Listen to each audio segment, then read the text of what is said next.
Welcome to the Healthful Woman podcast. Today is Wednesday, August 26, 2020. First, I want to give a huge shout out to my amazing daughter, Mia Fox, or as we call her, Sweet Mia, on her 14th birthday. Mia, I cannot believe that our baby is 14 and starting high school. You make us so proud, but you also make us feel kind of old.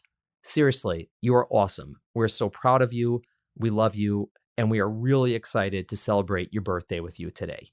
Now, to the podcast. Day 3 of Yoga Week. Today, I'm joined by Julia Stevens to talk about high energy yoga. Julia is my yoga teacher. When not in the middle of a global pandemic, I am at her class every week, and I love it. Julia's class is a yoga class on steroids. Loud music, lots of energy, crazy hard, positive energy, and a terrific workout. It's not everyone's cup of tea, but it definitely is mine. Julia's throwing heat at 100 miles per hour for 9 innings. Bring it. I hope you enjoy hearing from Julia today. Tomorrow, we get to learn all about Ashtanga Yoga from Jamie and Scott Herrig. Thanks for listening. Have a great day. Welcome to today's episode of Healthful Woman, a podcast designed to explore topics in women's health at all stages of life. I'm your host, Dr. Nathan Fox, an OBGYN and maternal fetal medicine specialist practicing in New York City. At Healthful Woman, I speak with leaders in the field to help you learn more about women's health, pregnancy, and wellness. Okay, we're here with Julia Stevens, who is my yoga instructor and yoga guru, and she's joining us from Bermuda, where you've been sequestered since March, I guess. How you doing, Julia? Thanks for coming on. You're welcome. I'm doing actually very well. I've adapted to island life. You know, entertainment is pretty much birds and lizards and turtles. That's pretty much, that's like live entertainment here. So, yeah. Fantastic. So the reason I list you as my yoga instructor is, many of our listeners know I do practice yoga, but basically when I say I practice yoga, that means I go to your class, or at least when it was in existence in person. And you are the person who I do yoga with the most in my life. And so I really love your class, obviously, and I appreciate how you do it and what you bring to the table. And I'm really excited to have this conversation with you. So thank you for bringing me into the world of yoga. You're making me blush now. You can't see it, but you are. Oh, excellent. And we're definitely going to go into sort of what your class is like and your style and how you run it. But just so our listeners understand, tell us like your story. Where are you from? How'd you get into yoga? You know, how'd you come to where you are now? I'm originally born and raised in Germany, and where my family still resides, including my sister and her family. Moved to Miami at the age of 19, went to school there, got married at some point, too young, but that's another story. Moved across, was actually married to an orthopedic surgeon, so little familiar with the medical field, but obviously not too much. But yoga didn't start until much later. I got divorced and then ended up on the East Coast, lived in Boston. Still really haven't gotten into yoga at that point. I didn't start teaching yoga or actually taking my first yoga class up until maybe 13 years ago. Wow. Yeah, I'm in my mid-40s now. So I started pretty late, but better late than never, right? Always. I really kind of just stumbled across. I was taking many like high intensity interval training at Equinox, and I literally stumbled upon a yoga class. And I went in, and it was not really what I had. It was a little too slow for me, and I wanted more kind of a workout, kind of what my class is at the moment. Right. So kind of, looked around, tried different classes, and really fell in love with the practice, with the challenges. And I never thought it was actually that challenging. And every time you actually take a class or practice, it's a completely different experience. Right. But yeah, shortly thereafter, I actually got my certification and started teaching. Where'd you get your certification? I got certified at Pure. At Pure. And so who were or are your mentors? Like, who taught you? KK and Yogi Charu. I spoke to Kate Cuss, and she had a very similar story actually, but she had the same mentors when she got her training at Pure. Very amazing education and experience. Even if you're not planning on teaching, it's a great experience to get your 200-hour certification. And then I did some Ashtanga training after that, and hot power to specialize for the hot room. But yeah, that's kind of how it all started. Right. And so you were already into exercise and fitness beforehand, and just sort of found yoga and added that to what Correct. you were doing, correct? I was more into exercise. There was not really a mindful aspect of the exercise, right? So when you do like a high intensity interval training, it's really more about like power, go, push ups, dumbbells. And so it was more just a real workout, which can be a little strenuous on your body if you're not stretching properly. And I was honestly a little bit on the lazy side as far as the stretching. So that, yeah. So building muscles, but you're not really taking care of your body properly and stretching before and after. And it's interesting what you mentioned, how the first class that you went to, you thought was a little bit slow. And I think that some people have that experience, particularly people who exercise a lot. And sometimes, I think often it's because they came to the wrong class based on what they're looking for. People don't realize how varied yoga classes can be in terms of intensity. Very true. Very true. There's so many different styles of yoga, and there could be someone that's considered a power yoga teacher, could be teaching more of a slow flow or a vinyasa flow. I mean, we've both been in the same boat. We've both taken those classes. Different types, different styles. That's why if anyone has this broad statement, oh, yoga is not for me, I'm not flexible, I'm not into that whole foo-foo stuff. Yeah, I could tell you there's no foo-foo in your class. No, it is foo-foo, but some people think, and until they actually get on the mat, I mean, sometimes I have husbands from the wives now that are taking the class online, and they're in the background, and I can see, they're like, whoa, I thought you were doing a little bit of yoga. Well, yeah, I am doing a little bit of yoga, and it's a very eye-opening experience for them to actually see it now that the wives are at home. Yeah. I mean, I tell people, about your class. It's one of the reasons I personally enjoy it is a crazy hard workout. I mean, it's an hour, and it's no different than if I, ran for an hour or did some high intensity type a training for an hour. That's the way it feels, because that's the way you run it. And that's something that people know when they walk into your class, or if they don't know, they find out very quickly that that's what it's like.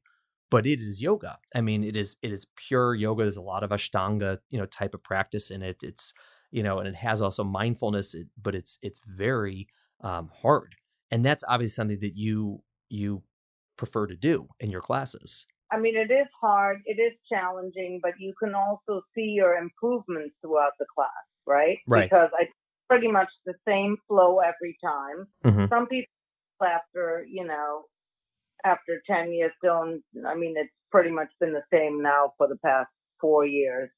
It took me a long time to actually put the flow together so that it opens up the body properly, so that you're not injuring yourself by the time you get to all these poses. But you can also, because you practice every single pose in the class, you will see your slow progress over a period of time, because you are practicing every pose every time you take my class, right? So right. Just look at your practice. I mean, you can improvements of your practice, right? All the arm balances that you weren't doing, that it took a while to get to. I mean, it's amazing. Right. And I mean, you've made amazing progress. I used to be horrible, and now I'm a little bit less horrible. I would stop it. I joke, but it's true. And it's everyone. That's one of the nice things about yoga, is that it's almost like, I don't play golf, but people say it like you're playing against yourself in a certain sense. With yoga, it's the same way. Like, I'm not comparing myself to the person next to me, because he or she may be way more advanced than me, or maybe way less experienced than me. But for me, I can track my own progress and what I'm able to do, over time. And also you can sort of see just how you are in a given week. Sometimes you're like, I just don't have it today.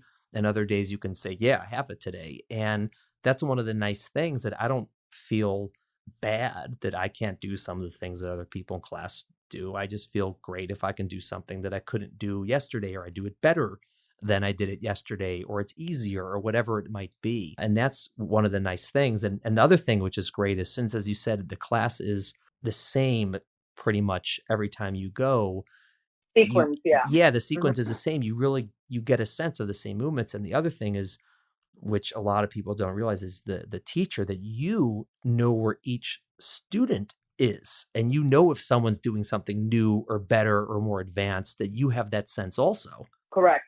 Yeah. Right. And you love to call people out in class. You love knowing people's names and, shouting them out. I'm still terrible with names, but at least now with the online Zoom, the names are on the bottom, so no more issues there.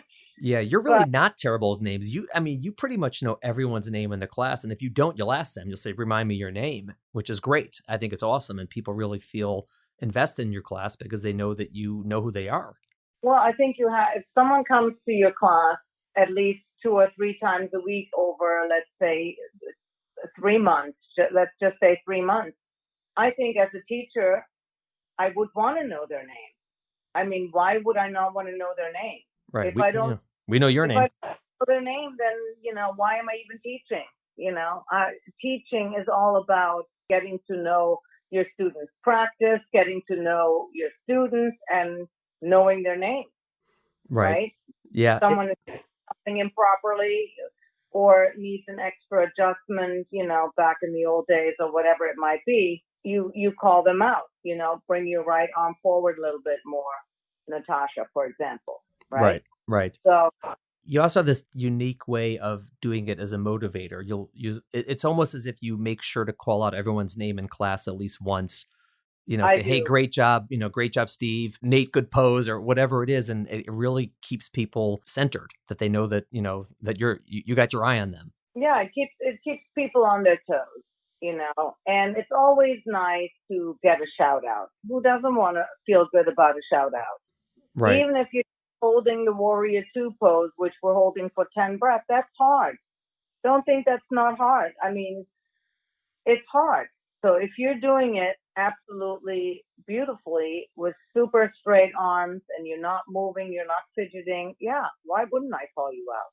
Right? Yeah, no, listen, I think it is something that I found so interesting. A lot of teachers don't do that either because they don't know the students in their class, or just not their style. And I always found it so motivating that I'm like, you can't, in a certain sense, it's motivating because, hey, she notices me. In another sense, it's like, I can't hide. You can't hide from Julia. She sees you. So she's going to call you out. You better be in the room. Better be on the ball. You better be on your ball. She's got you. She got her eye on you. And then also, I mean, as we've spoken about so many times, the music you pick, your class is like a rock concert in a certain way. And it's, the music is loud and it's energetic and it's fun. I always make sure, Nate, that when I have special playlists, that when you're in class, that I'm sure that those playlists are, or at least 50% of some of the songs are going to be rotated into the playlist because, I want to make sure Nate is happy. Well, we have spoken. I said sometimes your class can, sort of lower itself to sound like a bat mitzvah with with all the teen girl music. And I said, you know what? There's a couple of guys in here maybe want some rock, and so it's. I do appreciate that you take requests like a DJ. It's almost like a class with a DJ. I have a list on my phone actually where I have people's. On my Spotify, I actually have from my regulars that are coming in, that come to classes mainly in the morning. I have a Spotify playlist for you with all your songs. And there's like probably 12 other students that I have, their favorite songs that randomly then I add when they're like, oh, wow, I love this song. So I add it to their list. Some people only have like 3 or 4 songs on there, but at least if those people are in the class, I can throw that song in there. It's the same concept, those shout outs. If I'm there and suddenly I hear a song that I know you're playing because I asked for it, because it's some random song that, whatever. And it's cool. And I think it really, again, it keeps people present in the class, and it keeps everyone, focused on what we're doing, and that this is interactive. It's not just, me doing my thing, but you're really a part of it. And I think that's great. Tell me about how did you get connected with all those folks that come in from the program? You know what I'm talking about? Oh, yeah, yeah, yeah. I got connected through Strauss Zelnick, who runs the program. Right. So explain what the program in quotes is. The program, I mean, I'm not an expert on the program, but it is actually the program that Strauss Zelnick has created to engage individuals who like to work out. And it's pretty much, it's a 7-day. I think they're maybe taking one day off. Right. It's like a club of some sort. It's a club, but it's more of a sponsorship. I mean, he's an amazing individual. I'm not sure if you read about him or know anything about him, but it's pretty much he sponsors all the members. So whenever they come to Pure or wherever they go for their exercises, he pretty much sponsors the whole program. And it's intense. I mean, if you look at these guys are doing crazy hard workouts, 6 or 7 days a week, with running and lifting and cycling. And I mean, they're really, really, these guys are super duper fit. And by guys, I don't mean men, it's men and women. It is an insane like group. And they all come to your class. You are their like go-to yoga class. And like when they're there, everyone knows, because there's, like 10 extras who come in, and they're all, super duper, like ripped.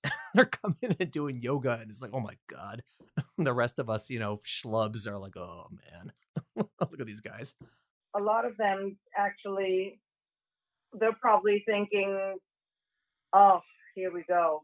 Got to take a yoga class. For the ones that are the first timers, right? And that's like 6 o'clock in the morning, like, oh, okay, that's okay. I can do a little bit of stretchy, 6 o'clock in the morning.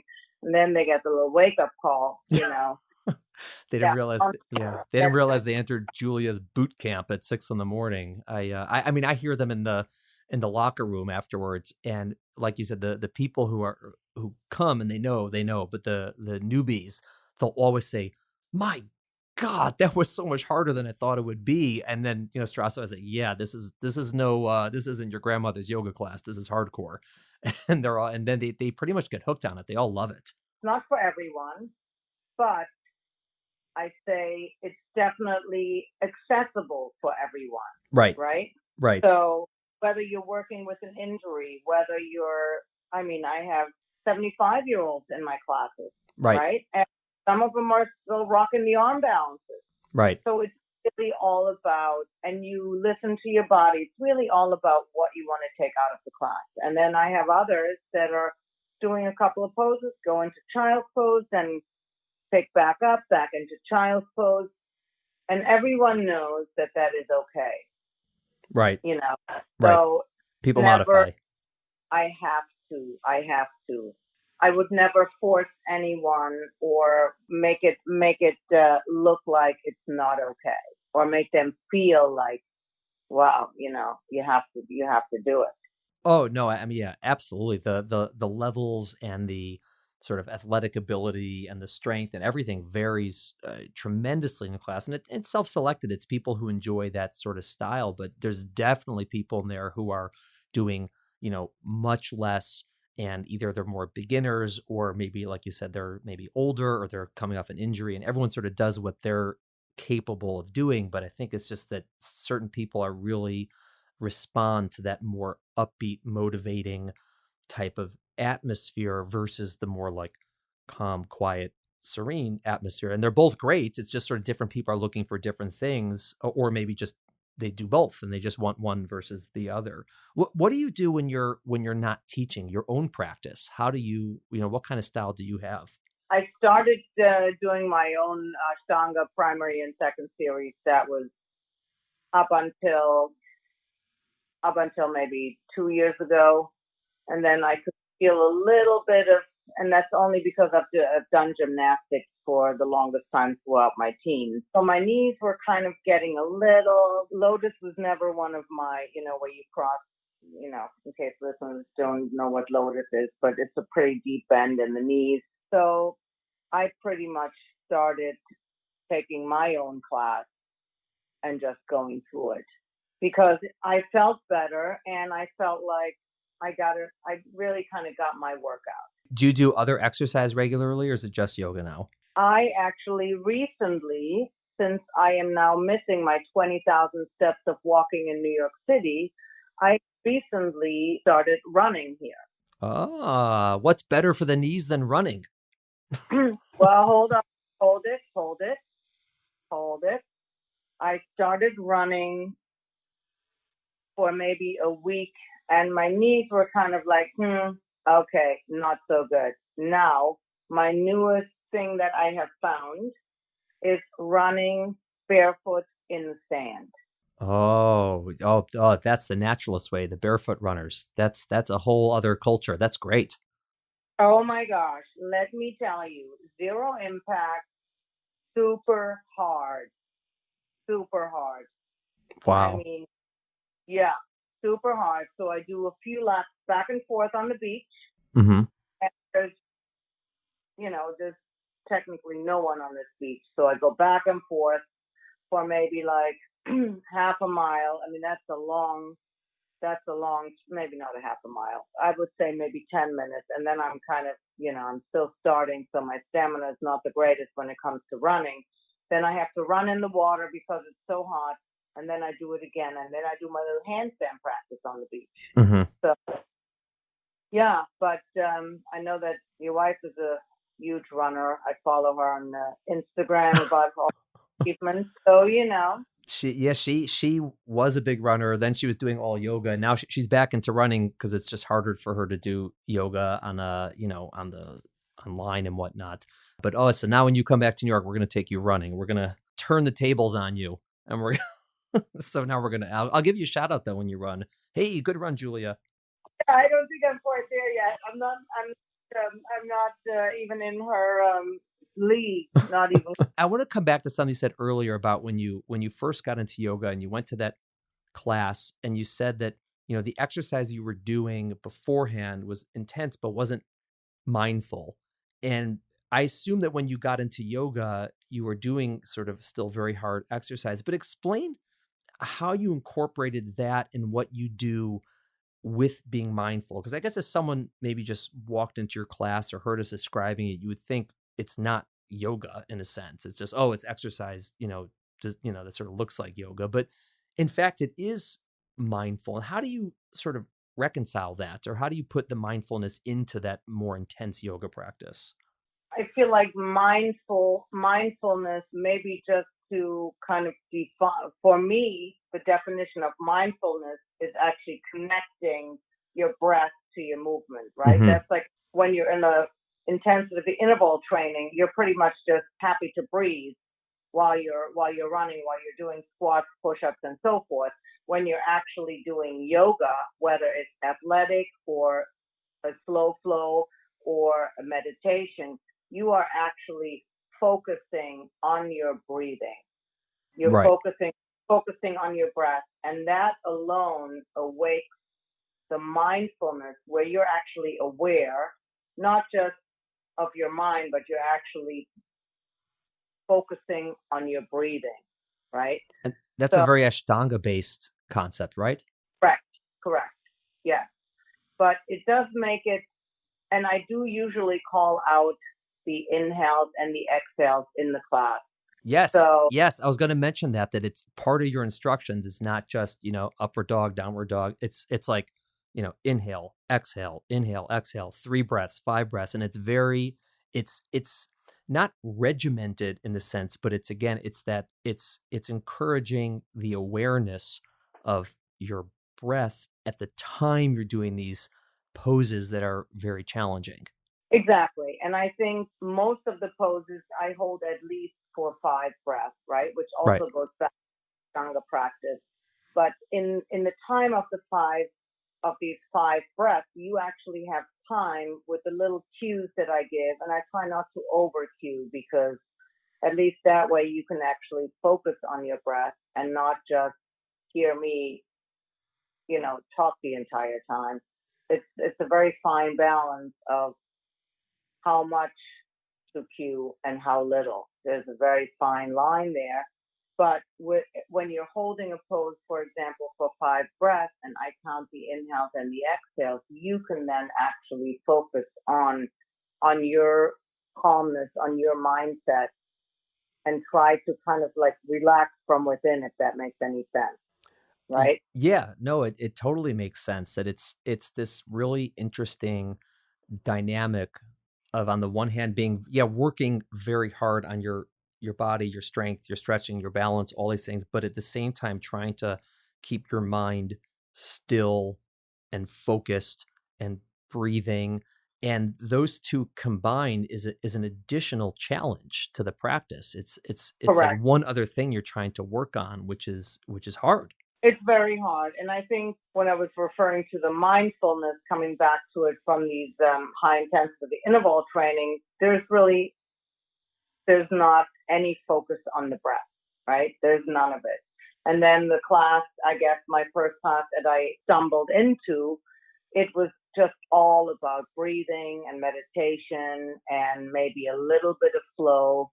So it didn't discourage me to explore further. So I guess there was definitely an interest there, otherwise we wouldn't be having this conversation right now. Right. So yes, I think people don't understand or they don't realize how hard it is to actually hold a challenging pose for 5 breaths, be completely still, and focus on their breath, right? So it's very hard to get out of your head, especially with everything, with the chitter chatter that's going through your mind. Everyone has always something on their plate, right? That's whatever it might be. It could be something little. It could be just an upcoming bar mitzvah, whatever it is. There's always something. And really just trying to take an hour and not think about anything but connecting to your breath is very difficult. Right. I think it's almost maybe for people who've never tried it or don't, and are really just sort of curious about it. I think one way to think about it is if you had an hour, you could take an hour and exercise for an hour, and you could take an hour and meditate for an hour. But the idea of yoga is to be doing both at the same time for an hour. And that's very challenging. And it's why people, are always, it's called practice. You're always learning, because you never get it perfectly, because, there's the exercise aspect, there's the meditative aspect, and there's trying to do them together aspect, sort of linking them. And that's very hard. I mean, and I can tell, like, those days when I'm doing it and my mind is wandering, I'm not as good physically. I'll be falling over. I won't have I won't be able to hold the poses. It won't be. And there's certain days you can just sort of sense that you're much more locked in, and it's just a better practice, and organizing, you feel better afterwards. It's the fine balance to not be too hard on yourself and say, okay, don't overthink it. I'm not as strong as I will be tomorrow or as I was yesterday, and just leave it at that. There's a lot of people that beat themselves up about, for example, just to bring an example, doing their handstands, right? Everyone is always kind of like, and that's why I sometimes jokingly say in the class, not just about a handstand. This is not the handstand practice hour, right? Right. Because people are so hung up over it they're missing the big picture. But yeah, it's always, take it one breath, one day at a time. If you're not at your 100% or where you think you should be with your practice today, then okay, I will try again. I will do it better. I will try better tomorrow. It's all about not giving up. You're getting back up and you're doing it again. And like you mentioned earlier, it's not about comparing ourselves with the person next to it, right? Right. It's and it's you're what you're talking about, and these the vibes that you have in the class. I mean, if people go to your website, and they should, it's your name, www.juliastevens, that's Stevens with a PH, dash fitness.com. There's all these, quotes and whatnot, and they all sort of focus on the same thing, that there's things like dynamic, positive vibes, hands-on, playful, athletic, that you have this positive outlook. You always give your inspirational message at the beginning. It's not a long talk. It's not a whole Dharma talk, but just a nice little quote, a nice little thought for the day that's very positive. Do you always plan those in advance? Do you have like a whole list of them? How do you come up with those? I do plan them in advance, and then sometimes there's certain students are going through like a hard time, and they're popping into class, and so then I have to like reconfigure my Right. quotes. And then I have to go back into my database as I'm teaching on my phone. It's quite challenging at times, right?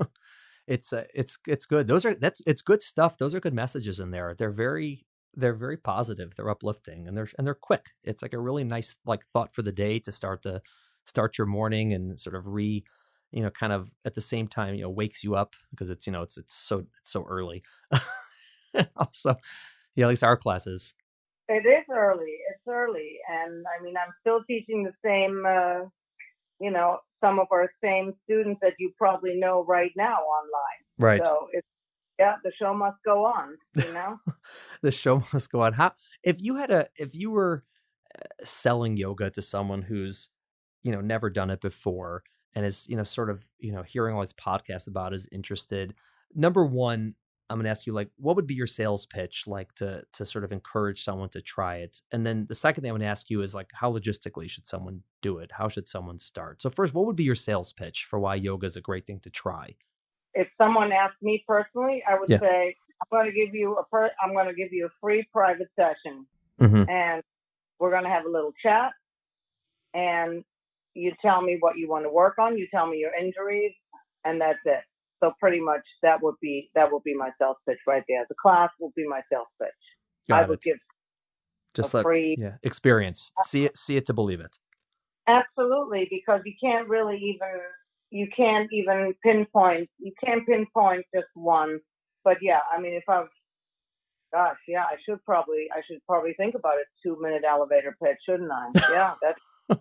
And I think one of the other messages that's come out a lot is, again, there isn't something that's for everyone, and for some people, fine, they don't enjoy it. Great, like, okay, there's a lot of things to do that are positive and beneficial and helpful. But one of the things is, I always encourage people, if they went to yoga class and they didn't like it, don't stop there, because most people had the experience that you did, that maybe the first class they went to was like, I don't know. And then, you find a different one, like, oh, this is the one that speaks to me, or these are the 3 that speak to me, or, whatever it might be. There's so many options, and so many styles, and so many speeds, and so many attitudes, and that you really can find something that matches. It's like when you have a wine that you don't really like, right? Not to bring alcohol into the conversation. It's okay. It's during the pandemic. It's allowed. I mean, if you're having a quote unquote not so good bottle of wine, you're not going to just write off wine altogether, right? You're going to try you're going to try a different bottle of wine. Right. Maybe that's not your grape varietal. Maybe you need to go into X, Y, and Z.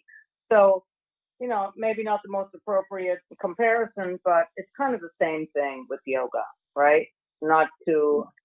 No, I think so. I think it's a great comparison. I think it's, and everyone has a different, like wine, like food, you have your different tastes. You wouldn't give up wine altogether. You don't give up food altogether. You have to find what speaks to you. And that the point is to know that there is a lot of variation in what goes on in yoga practice, and that there's a lot of options.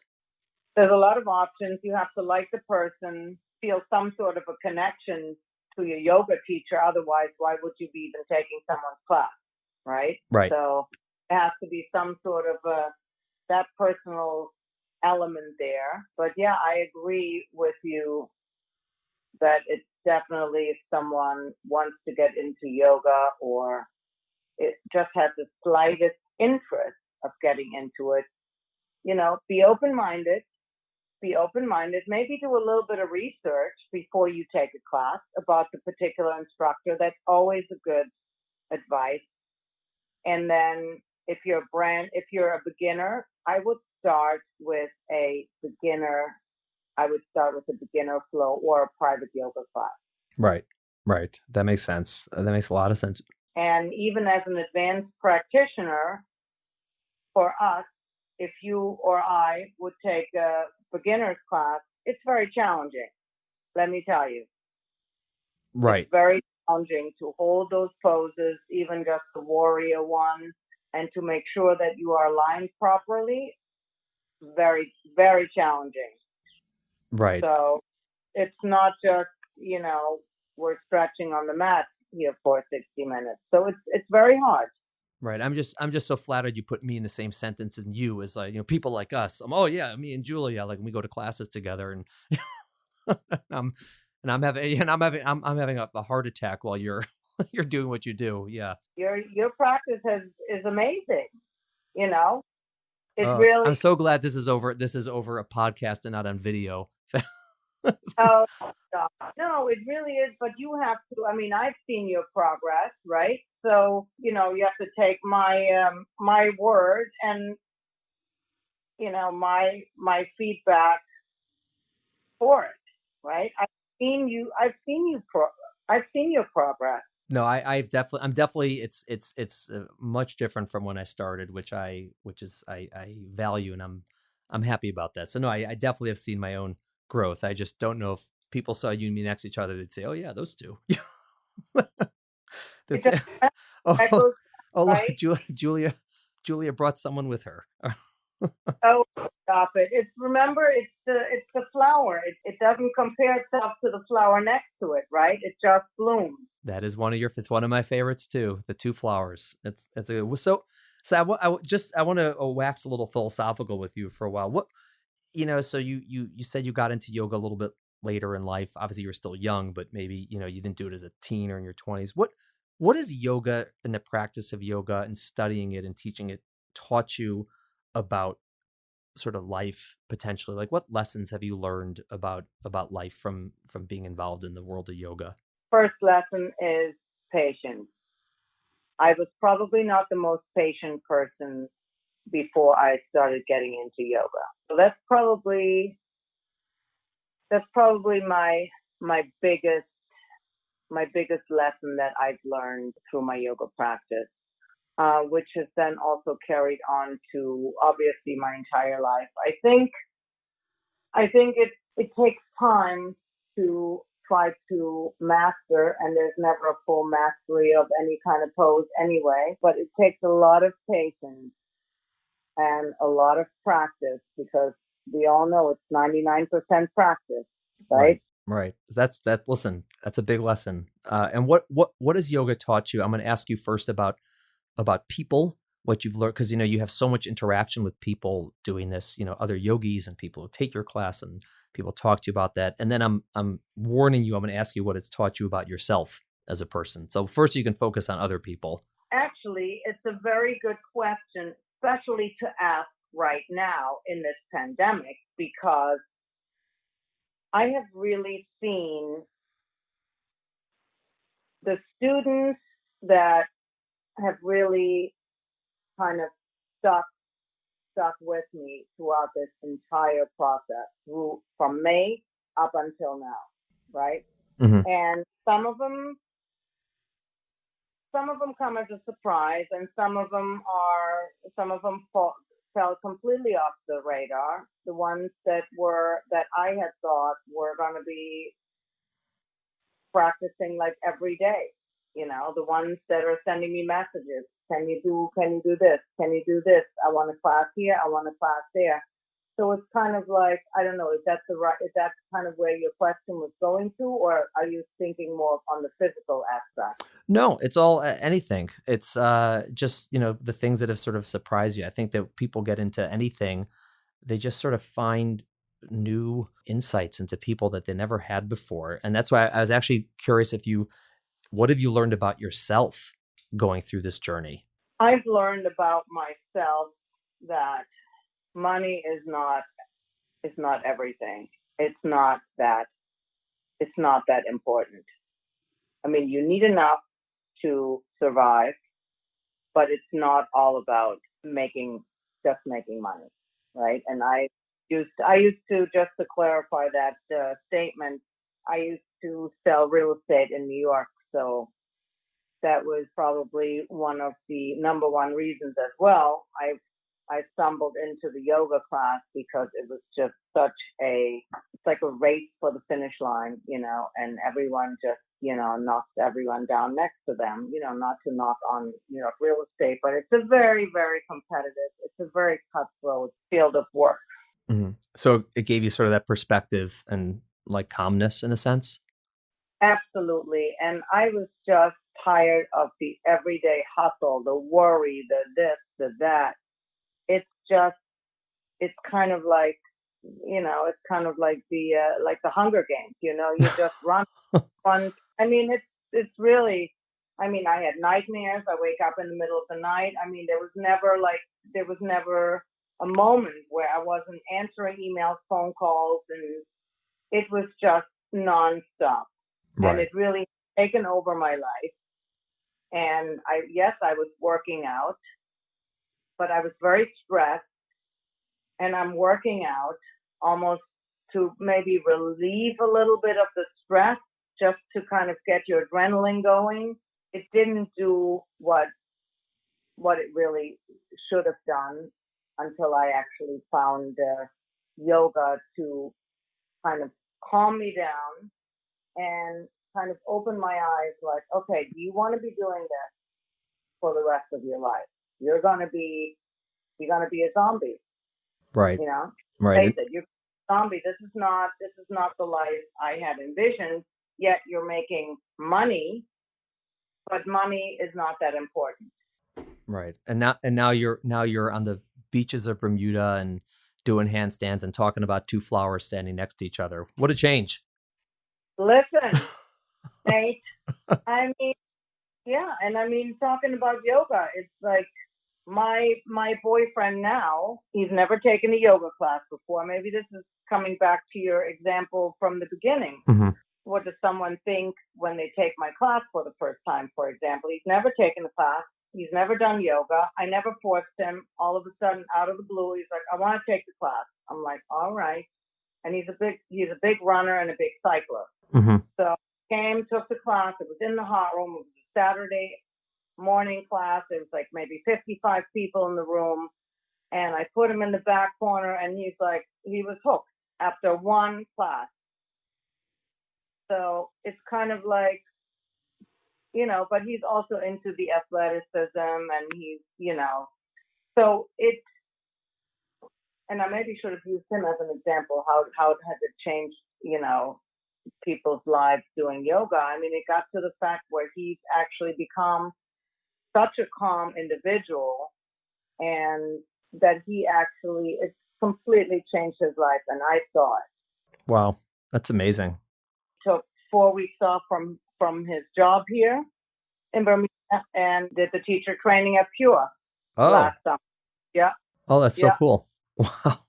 Look at you, Julia, changing lives. That's amazing. Well, listen, I'm so happy you came on to talk about this with me. Obviously, I miss you, and I can't wait till your classes back in person. Hopefully one day in the next 20 years, we can all see each other again. And yeah, listen, I wish you the best of luck with what you're doing. I encourage our listeners, if they're interested, to go to your website. Again, that's juliastevens-fitness.com, and Stevens is with a PH. To check it out and see who you are, see what you look like, see what you're doing, and try one of your classes either online or then hopefully in person. What you bring to the yoga studio and the practice is so interesting, and it's unique, and it's fun, and it's it's high energy, and it's just a different way to look at it, and it's the way that I sort of come to yoga, and it clicks with me. And I think a lot of people would find it surprising and amazing. And so I would encourage people to try it. Awesome. Thank you. Thank you so much. Thank you for listening to the Healthful Woman podcast. To learn more about our podcast, please visit our website at www.healthfulwoman.com. That's HEALTHFULWOMAN.com.